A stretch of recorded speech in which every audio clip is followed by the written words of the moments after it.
7 giờ sáng ngày 16 tháng 12, khi các công nhân đang làm việc tại công trình thuộc thủy điện Đạ Dương, thì hầm bất ngờ bị sập. 20 người chạy thoát ra ngoài miệng hầm, trong khi 12 người khác bị kẹt bên trong. Nằm cách khu dân cư xã Lát khoảng 1 km, hầm thủy điện Đạ Dương bao phủ xung quanh bờ đồi núi.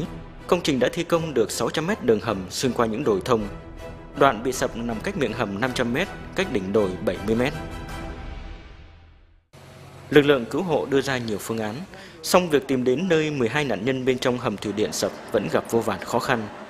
Các mũi khoan không thể đi sâu vì gặp phải các tảng đá mồ côi cực lớn.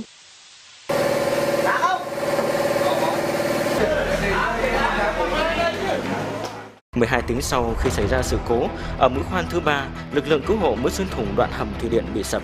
Gần 200 người trong hầm đã vỡ òa niềm vui khi tất cả các nạn nhân đều còn sống. Lực lượng cứu hộ đã gấp rút bơm oxy, truyền sữa, nước, gừng cháo vào bên trong qua đường ống này cho các nạn nhân.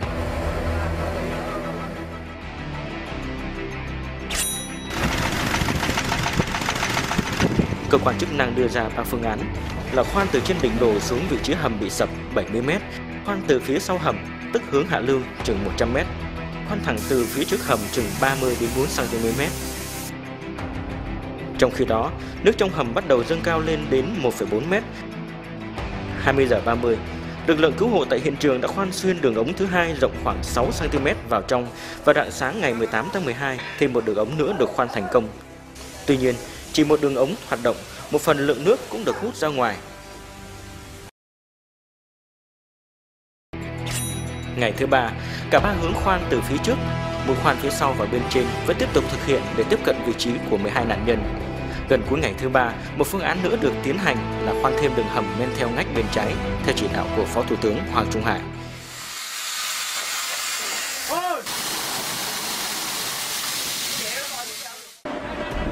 Trong khi đó, nhiều người thân của nạn nhân từ miền quê có mặt ở hiện trường đông hơn, dõi những ánh mắt bất lực về phía hầm chờ đợi.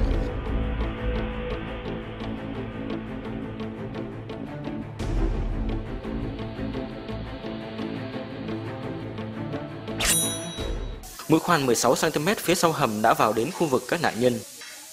Tuy nhiên, hướng khoan này nằm ở hướng hạ lưu nên chỉ chủ yếu là để nước và bùn cát chạy ra ngoài.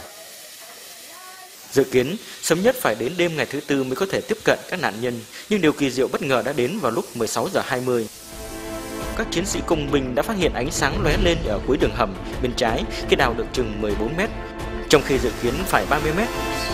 Bất chấp những mét cuối cùng không kịp làm kè chắn, những chiến sĩ công binh chui vào được khu hầm có 12 nạn nhân trong sự ngỡ ngàng của hàng trăm người phía trước.